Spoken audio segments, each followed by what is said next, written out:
Hello, everyone, and welcome to Industry Spotlight with Creative First. Our guest today is Senthil Kumar, co-founder of Cube Cinema. Cube Cinema is the company behind four significant technology revolutions in the movie industry. Senthil has multiple patents in the US, Europe, China, and India to his credit, and has worked in production and post-production of movies and television programs during his 3-decade-year-old career. Cube Cinema brought digital editing to India with Avid, digital cinema sound to India with DTS, and helped transform the cinema industry worldwide with its Cube digital cinema system. Senthil is a member of the Academy of Motion Picture Arts and Sciences. He is also a trustee of the Banyan, a nonprofit that has had a significant impact on the mental health and homelessness sectors in India. Senthil is a computer science engineer from NIT Trichy. Senthil, welcome to this discussion today. Thank you so much, Lohita. Happy to be here. Senthil, Cube primarily functions in an almost behind-the-scenes manner when it comes to cinematic experience. Could you tell us a little bit more about what the company does? Sure. Cube's been around for about 3 decades, and we've been in various parts behind the scenes.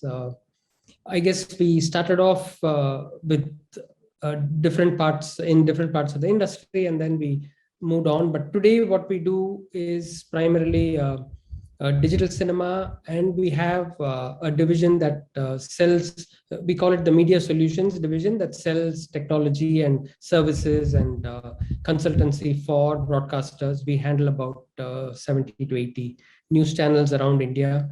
We also support the streaming service providers and other post-production facilities with that.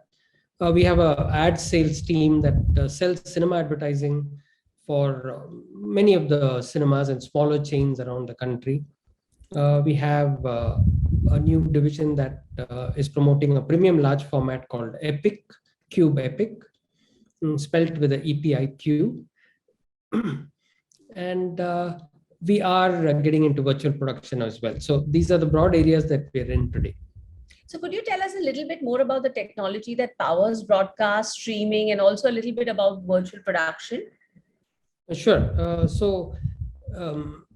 We originally started the company Real Image when we started to sell Avid systems in India and teach people how to use computer-based editing, when mostly they were familiar only with film, moviola, and splicing and cutting film. Then we introduced this to editors, convinced producers and directors that this made sense, and it became quite successful over time. So that division of the company became the Media Solutions company. We continue to represent Avid in India, and Avid moved into the broadcast space, so we did as well. And that is kind of an ERP system for broadcasters in a way. It's like an ERP system, not exactly, but video, audio, images flow into a central storage. Editors everywhere in the facility can build their new stories, write the text of those stories, and then put it together along with a picture, send it to the on-air system, and then the producer of the news show can reorder those even in the very last minute. It will change the teleprompter. So it kind of supports everything that a broadcaster does, and also helps them search for archival news and bring that into the current show. There's a lot of detail in each of these, but that's primarily what the Media Solutions division does. Right. And for OTT, you mentioned that. Yeah. So we have, again, solutions from Avid for helping broadcasters store all of their footage in one place, catalog it properly, and craft editors all over the facility can edit from that central pool of storage. Right. So Senthil, you've been in this business for over 3 decades. So in your opinion, how has technology shifted over the years, and especially from a cinematic experience for audiences? The technology has really changed the movie industry, and one has to say that one of the things that cannot exist without technology is the cinema industry itself, because every part of it, the whole movie is created by technology. From shooting to editing to projection, everything requires technology. But if you look at it, for many decades, it was kind of the same technology for all of these aspects of a movie. But it started to change internationally in the 70s. And in India, that change didn't come until maybe the early 90s. So what was it, what was it like in the 70s in India until the change really happened? Yeah, I only saw the tail end of it, fortunately, but it was people editing film with scissors and using cement, which was kind of the name for a film name for a glue to stick the two pieces together. And now, when you make a reel out of little pieces of film like this, you can imagine that it's very hard to actually ignore that little jump that is caused by the joint and look at the visual. So you always ignored a couple of frames here and there because it is too hard to go back and add a frame back, almost impossible to add a frame back, or you would need to make a duplicate copy of that shot and redo it. So the difficulty was so high that you would actually the director would discuss things with the editor, and the editor would then go back and spend a day making those changes, and then the next day they would go back and look at what they had talked about.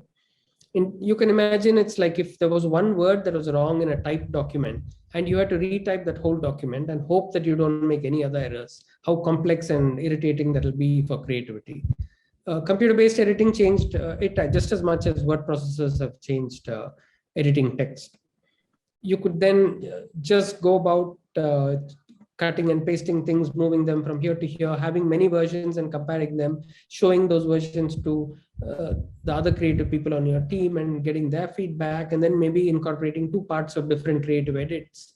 And every frame started to count. And that's what made the difference as far as editing goes. In sound, again, we used to have just mono sound for so many decades. And in the rest of the world, Dolby stereo sound had come in. But Dolby wanted to again bring only Dolby stereo to India about 15 years later than they did internationally. And that's the time that we thought India needed to leapfrog a generation and go from mono directly to digital sound. So that's when we approached DTS and got them to agree to license the format for India. And we managed to learn how to mix a movie in surround sound.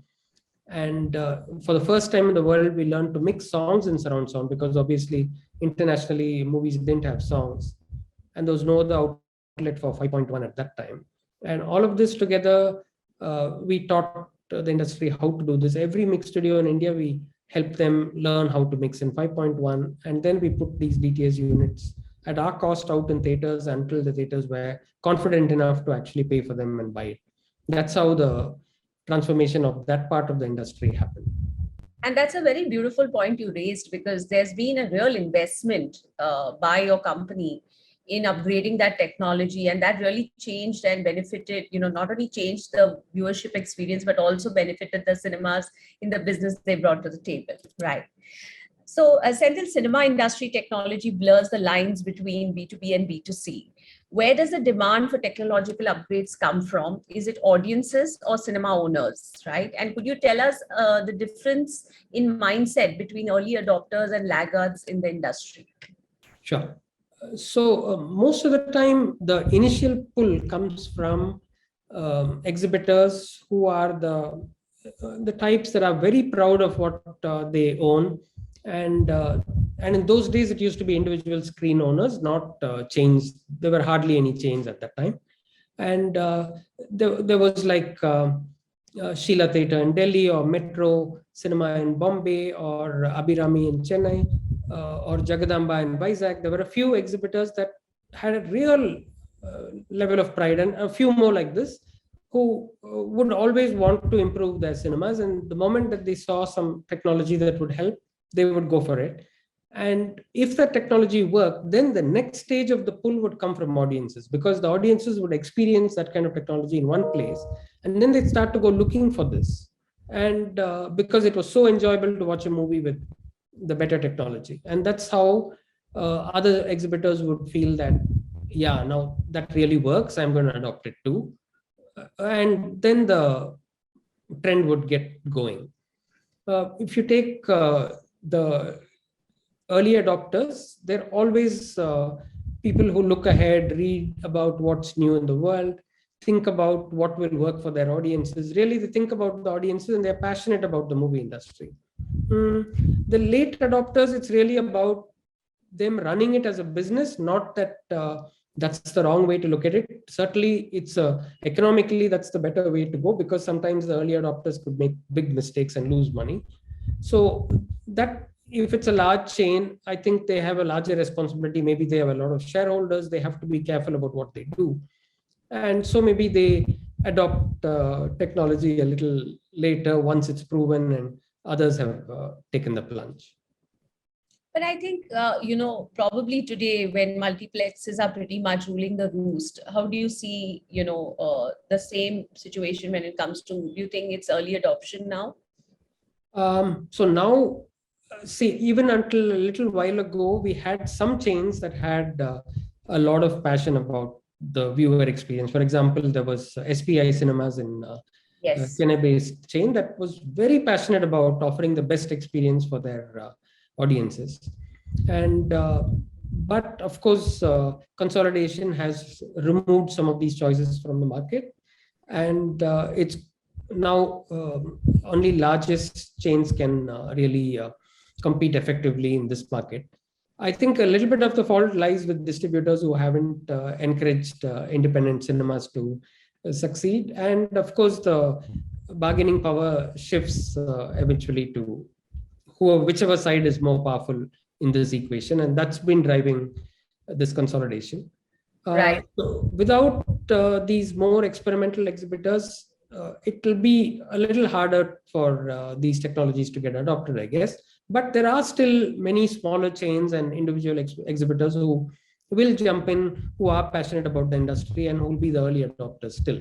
But it may not have as much adoption until the big chains get on board. So, Senthil, I read in a recent FICCI report that the future of cinema is going to be two things: very premium, experiential, and on the other hand, massification of cinemas. And I feel that technology will play a big role, as we, in the next 5 years, as cinemas transform as well. So, where do you see technology heading globally? May not be adopted in India, but where do you see advancements happening, and what kind of advancements are these? In the exhibition side, I think one big change that's coming is the move to laser-based lighting for cinema, so that the light is far more even and you get a better contrast ratio. The picture looks much better. The immersive Right. audio revolution has already happened quite a bit. India is actually the number 2 country after the US in the number of Dolby Atmos cinemas. Right. And What would there the was numbers be? Would you know? no, I wouldn't know the exact numbers, but we've been pretty much responsible for the adoption of Atmos around India. We took a risk and set up the first Atmos mix stage, and then started to sell the concept. It worked out very well. LED screens are going to be also the next big change for projection, in replacing projection as a technology. But this is going to be a slow adoption, not because of the exhibitors themselves, but because the cost is very, very high. Yes. And as adoption increases and costs come down, I think it'll become a more practical thing. So maybe in a 10 to 15 year horizon, you can see that that'll be the method that primarily the premium screens will have.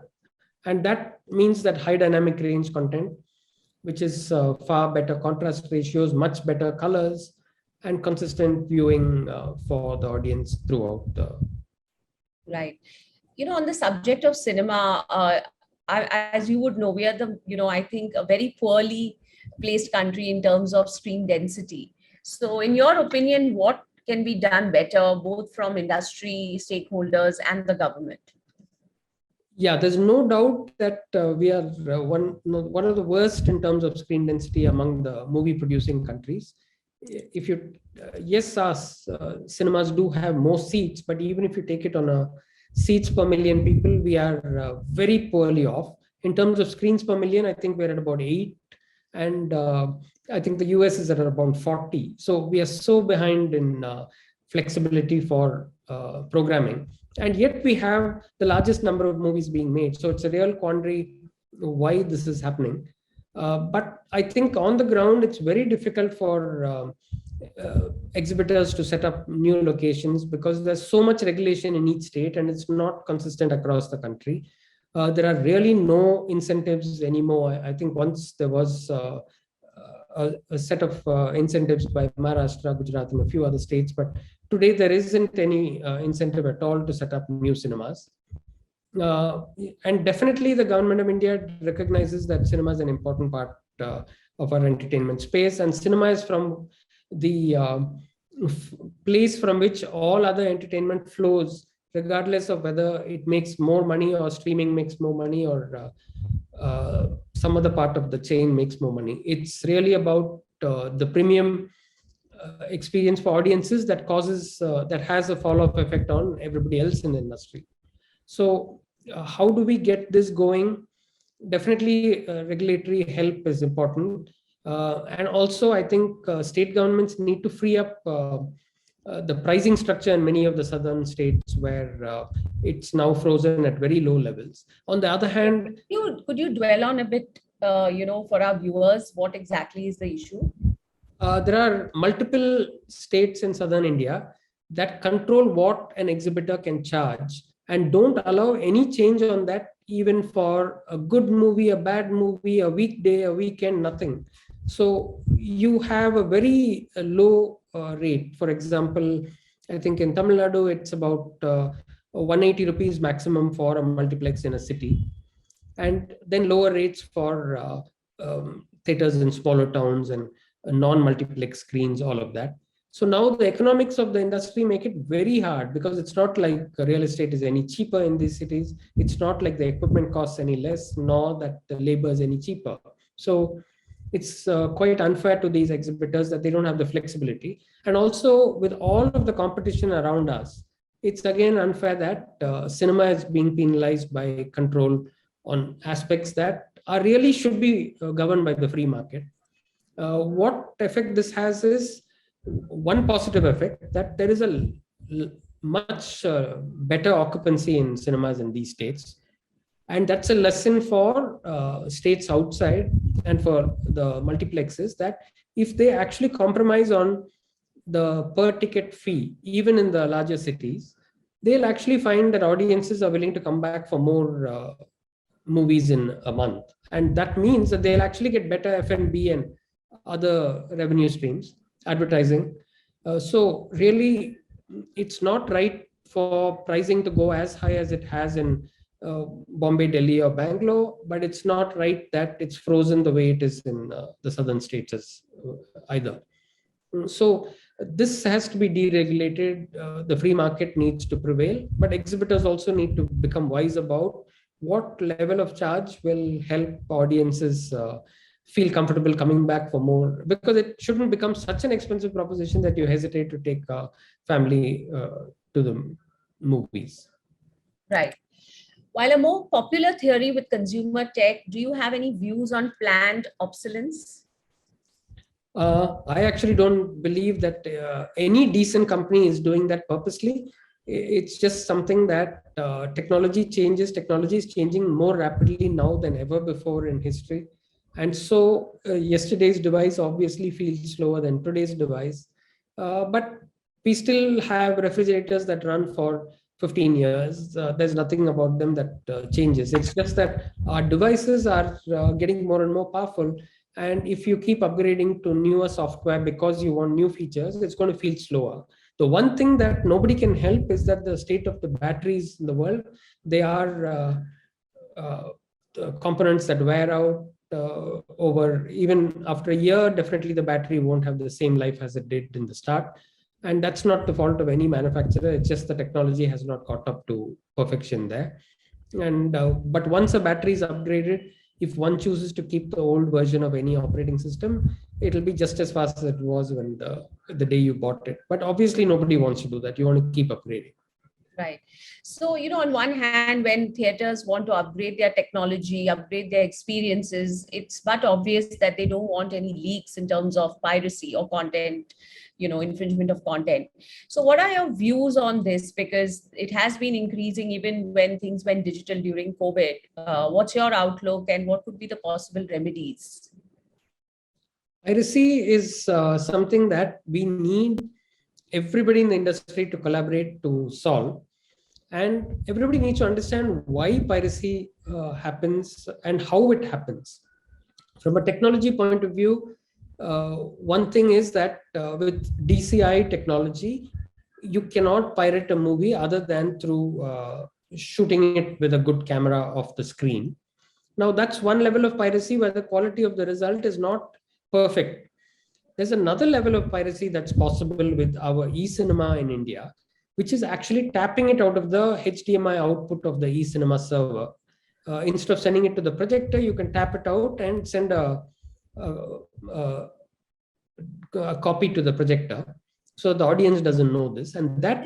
Could you just give us a little bit more detail on what e-cinema is, just for our audiences to understand better? Sure. So the Hollywood studios got together and framed a standard called the DCI standard, the Digital Cinema Initiative Standard. Yes. This set a bar for quality, for security, and interoperability. And this is what makes it possible for a movie made in India to play in China, or for a movie made in 2005 to play in 2023 in some theater somewhere, anywhere in the world, just like film could do anywhere. Now, DCI projectors are very expensive, and so it didn't really work out for many of the smaller single screens in India, and they wanted something cheaper. And companies like us and UFO Movies and others came up with alternative where the projectors were of lower quality, and but still better than the earlier film projectors in these theaters. Now, the security of this is by definition compromised, because there's some hardware security in a DCI system that conforms to a very high standard, like what the intelligence industry uses. It's a Federal Information Processing Standard of the US, and it's pretty much unbreakable by any normal hacker. So with DCI, therefore, you don't have a way to copy content other than by shooting it off the screen. With eCinema, what connects the player to the projector is actually a HDMI cable, just the same as what you have from a set-top box or an OTT box to the TV. This is protected by encryption called HDCP. And so theoretically, it's safe. However, there are devices on the market. For example, I bought a 1,200 rupee dongle on Amazon that takes a HDMI input and feeds it to the USB input of a computer. This 1,200 rupee device, I just on a whim tested it on my HDCP protected device, and it would copy the signal without hesitation. So I was able to make an incredible copy out of a digital OTT box. Now, this is the same technology that is being used to play movies in many theaters. Now, from Cube's point of view, we've known about this always. But these devices cost more than they did before, and they weren't available on Amazon. But today, it's a different world. But so when we thought about it in 2005, we built a system that locked the projector and the player in such a way that the player would not play with any device except that particular projector. And so you couldn't connect a rogue device like this in between. We also enabled a kind of forensic watermarking. So if you ever shoot off the screen, we would still know from which theater, what time of day the copy was made. And this is a part of the DCI specification as well. So we tried to make our eCinema as good as DCI in terms of these security features. Not everybody has done this, and it's perfectly possible to go and tap the output of these players. And with OTT day and date releases having been tried during the pandemic time, the studios also found that you could take that some incredibly high quality copies were out the day that the OTT releases happened, because obviously these kinds of devices are being used to copy content from OTT devices just as much as they are from digital cinema players. So what can we do from an OTT point of view? From an OTT point of view, I think there isn't a solution because this is spread all over the world, and and there are thousands and millions of devices that need to play the content. You can't change these devices anymore. So there really is no solution but to not release day and date on OTT if you don't want piracy to affect you. Um, And of course, for there's site blocking and website takedowns. That's the only other remedy I believe that could happen. But that's all post. Yeah, that's post piracy. And then there are I mean, we also discovered that Telegram and other chat apps like this were being used to share links, and now this is just impossible to stop, right? There is no takedown possible of all of some of these chat apps. So social media has become the other threat for spread of pirated content. So the only way is to stop it while it happens, or live with piracy before. I mean, if you let it happen. So a remedy that has been really working for our studios is site blocking, and the Delhi High Court has been, at the forefront of these orders, and that seems to be the most effective method until there's a technology solution to these devices. So moving on with consumption patterns, seeing a huge growth on personal screens like televisions, your tablets, is Cube looking at a wider offering of products or technologies to cater to this new audience niche? No, not exactly. We have had a product called the Cube Premier for very premium homes, and maybe so there are only a few hundred around like that in India. But to cater to or to be in competition with the streaming services would not at all be our cup of tea. So we do plan to make Cube Premier easier for the audiences to use and get content for. Could you tell us a little bit more about how the product works? Is this, when the day date release happens, you have a premium viewership which comes directly home, right? Yeah, this is really for people. Right. Pretty much like how South Korea is one of the largest markets. Yeah. With regard to this, right? Yeah, it's hard for people to go to the theater when you're a star or if you're a very famous person. So this is really to help that fraternity watch movies at home. Right. Can the cinematic experience and technology used in viewing elevate an average film to a great film? The one-word answer is never, but certainly a movie should be presented in the way that the director intended, and if it is presented in the best possible manner, the enjoyment of any movie increases with a better presentation. And of course, being in a theater also, especially for genres like thrillers or comedies or musicals, it really helps to have or action movies, it really helps to have the audience around you also enjoy the same emotions. So those are all aspects that help in the enjoyment, but a better technology never made a bad product good. Senthil, I've heard the news, I think 1 or 2 months back, and very excited to know more about the virtual production setup in Hyderabad. Tell us more about it, and especially what made you think about it. If you look at where technology is going in terms of the production side of the business, it's definitely in virtual production. The pandemic gave us time to think about the parts of the movie business that we were missing in terms of what our likes and the areas we wanted to be in. So apart from exhibition, we really wanted to be in the helping the creators. Even though we do that with editing and other areas, we really wanted to also do that with other new technologies coming along. And virtual production is definitely the future.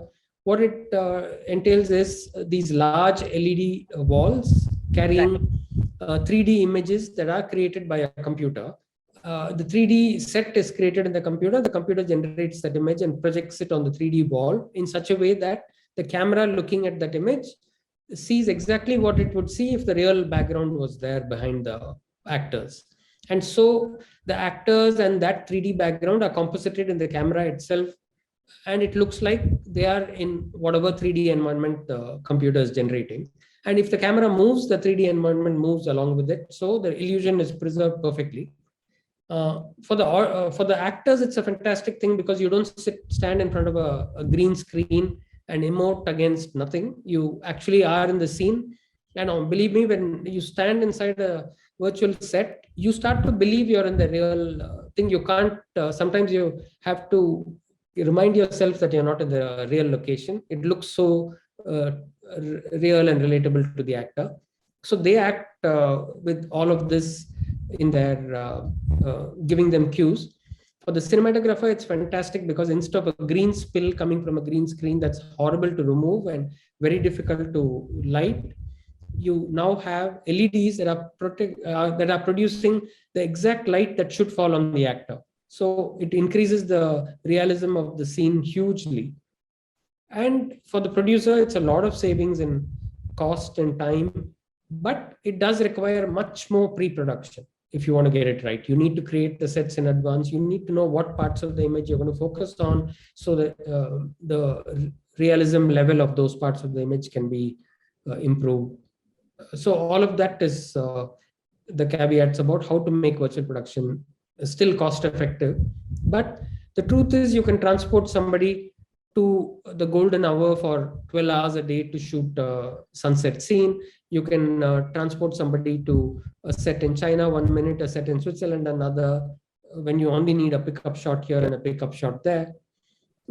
You can do a car journey through a rural road in Ireland, sitting all in the studio and in an air-conditioned environment. You can do a safari in Africa without ever being in any danger. So the possibilities are endless and mind-boggling.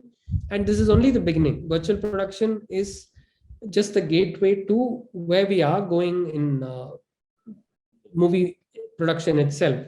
Certainly, if you give it some amount of time, we're going to have a thing where the actors are also good enough in computer generated form, and AI gets better and better, that you can tell the actor what to do in so the script can start to be interpreted by a computer.